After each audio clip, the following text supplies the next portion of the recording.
नमस्कार दोस्तों।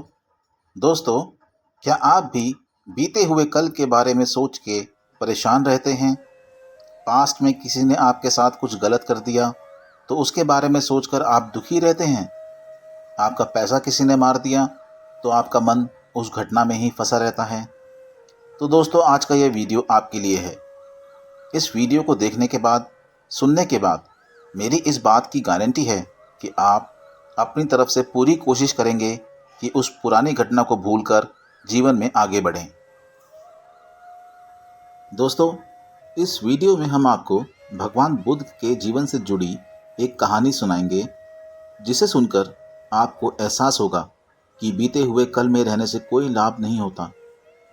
हो सकता है दोस्तों, आपने ये कहानी पहले भी सुनी हो, लेकिन इस वीडियो को प्लीज़ आप पूरा देखिएगा, क्योंकि इसमें भगवान बुद्ध के जीवन की घटना के साथ साथ मैं अपने जीवन की एक घटना भी आपके साथ शेयर करूंगा। हालांकि मैं तो उनके चरणों के बराबर भी नहीं हूं, लेकिन जितना भी बताऊंगा सत्य बताऊंगा। तो दोस्तों, कहानी इस प्रकार है। बुद्ध भगवान एक बार गांव में उपदेश दे रहे थे। उन्होंने कहा कि हर किसी को धरती माता की तरह सहनशील तथा क्षमाशील होना चाहिए।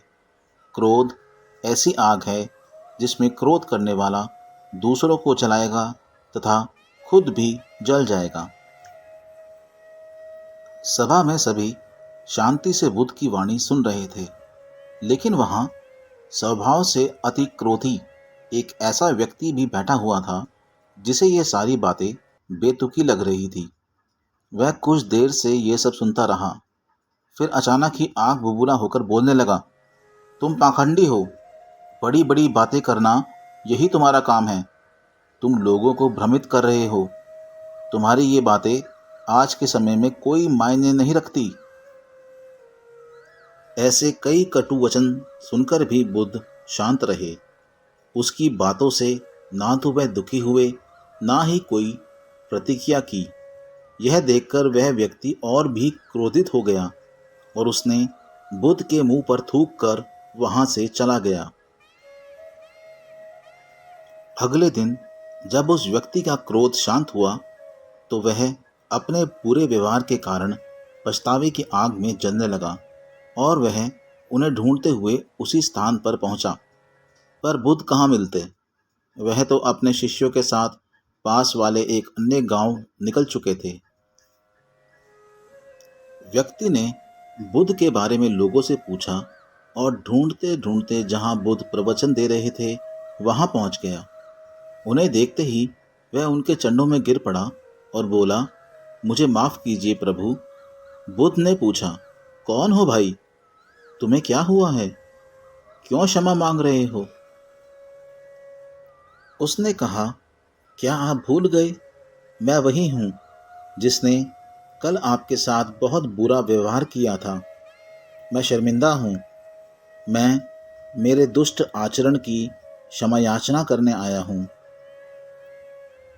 भगवान बुद्ध ने प्रेम पूर्वक कहा, बीता हुआ कल तो मैं वहीं छोड़कर आ गया और तुम अभी भी वहीं अटके हुए हो। तुम्हें अपनी गलती का आभास हो गया। तुमने पश्चाताप कर लिया। तुम निर्मल हो चुके हो। अब तुम आज में प्रवेश करो। बुरी बातें तथा बुरी घटनाएं याद करते रहने से वर्तमान और भविष्य दोनों बिगड़ते जाते हैं।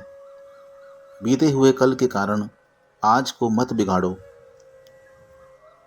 उस व्यक्ति का सारा बोझ उतर गया। उसने भगवान बुद्ध के चरणों में पड़कर क्रोध त्यागा तथा क्षमाशीलता का संकल्प लिया। बुद्ध ने उसके मस्तिष्क पर आशीष का हाथ रखा। उस दिन से उसमें परिवर्तन आ गया और उसके जीवन में सत्य, प्रेम व करुणा की धारा बहने लगी। तो दोस्तों, इस कहानी से हमें यह सीखने को मिलता है कि बहुत बार हम भूत में की गई किसी गलती के बारे में सोचकर बार बार दुखी होते हैं और खुद को कोसते हैं। हमें ऐसा कभी नहीं करना चाहिए। गलती का बोध हो जाने पर हमें उसे कभी ना दोहराने का संकल्प लेना चाहिए और एक नई ऊर्जा के साथ वर्तमान को सुदृढ़ बनाना चाहिए। अब आप सोचेंगे कि ये कहने में तो बहुत आसान है लेकिन करना बहुत मुश्किल है। आप अपनी जगह पे सही हैं, इसीलिए मैंने आपसे कहा था कि मैं अपने जीवन की भी एक घटना आपके साथ शेयर करूँगा। तो चलिए दोस्तों, अब बात करते हैं कि मेरे जीवन में ऐसा क्या घटा जिसकी वजह से जो आज मेरे हालात हैं बने हुए हैं। ऐसा हुआ दोस्तों कि सन 2018 में कुछ परेशानियों की वजह से, कुछ आर्थिक तंगी की वजह से मुझे अपना पुश्तैनी मकान, जिसकी कीमत बहुत अच्छी थी, आधे दामों में बेचना पड़ा। और जब एक बार किसी का मकान बिक जाता है तो वो उस शहर में रहने का फिर मन नहीं करता, क्योंकि वो इज़्ज़त पहले जैसी नहीं रहती। तो हमने भी वही किया। अपने बीवी बच्चों को लेके मैं अपने शहर से दूर देहरादून शहर में आ गया। लेकिन दोस्तों, देहरादून आने से पहले मेरे साथ हो गया वहाँ पर एक फ्रॉड भी कोई छोटा मोटा नहीं, पूरे 24 लाख रुपए का, 19 लाख रुपए का एक और 5 लाख रुपए का एक। तो हमने भी अपने एक गुरु धारण किए हुए थे। हम अपने गुरु के पास गए कि हमारे साथ ऐसा ऐसा हो गया। तो गुरु ने हमको समझाया कि देख, हमने तेरे को मना करा था कि किसी को भी पैसे देने की गलती मत करना, लेकिन कोई बात नहीं, अब गलती हो गई है तो हो गई है, इसको भूलो और आगे बढ़ो। अगर ये पैसे तुम्हारे पास आने होंगे तो किसी न किसी रास्ते से आ जाएंगे, लेकिन इनकी तरफ से अपना ध्यान पूरी तरह से हटा दो। अब उनके सामने तो हमने हाँ जी बोल दिया, लेकिन आपको भी पता है कि ऐसा कर पाना बहुत मुश्किल है। देहरादून तो मैं आ गया, लेकिन मेरा मन वहीं अटका रहा।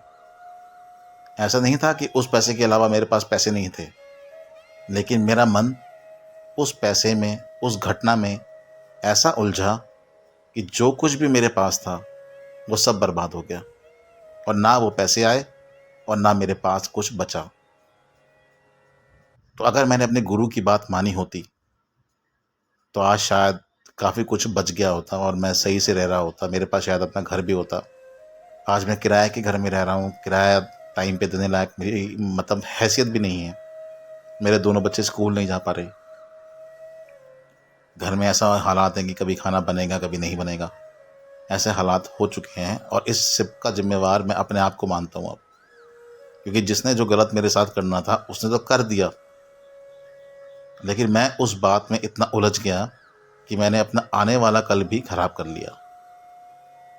ये मैं दोस्तों आप सबको सिर्फ इसलिए बता रहा हूँ कि आप लोग सीख सकें, आप लोग अपने जीवन में इस तरह की गलती ना करें। और अगर आपके साथ कुछ भी ऐसा घटता है तो या तो आप उस चीज़ के साथ हाथों हाथ लड़ें, या फिर आप उसको धीरे धीरे भूलने की कोशिश करें। अब यकीन माने, अगर वो चीज़ आपकी है तो एक ना एक दिन आपके पास लौट के ज़रूर आएगी, लेकिन उसमें उलझ के मत रह जाना, वरना जो है वो भी खो दोगे। अब आप सोचेंगे कि जब आप इतना खुद बता रहे हो और खुद नहीं भूल पाए, तो ऐसा होता है दोस्तों। और मैं यही चाहता हूँ कि अगर जो गलती मैंने करी है वो कोई दूसरा ना करे। बाकी पास्ट में हुई गलती को कैसे भूलना चाहिए, आसान तरीका क्या है, उसके लिए मैं बहुत जल्दी आपके लिए एक वीडियो लेके आऊँगा, जिससे आप सीख पाएंगे कि पास्ट में हुई गलती को अपने प्रेजेंट में और फ्यूचर में रखने से कोई लाभ नहीं होता, और उसको भूलना कैसे चाहिए। अभी तक के वीडियो में दोस्तों इतना ही। उम्मीद करता हूँ कि वीडियो आपको पसंद आएगा। वीडियो पसंद आए तो लाइक और शेयर ज़रूर करें, और चैनल को प्लीज़ सब्सक्राइब कर लें। Thank you.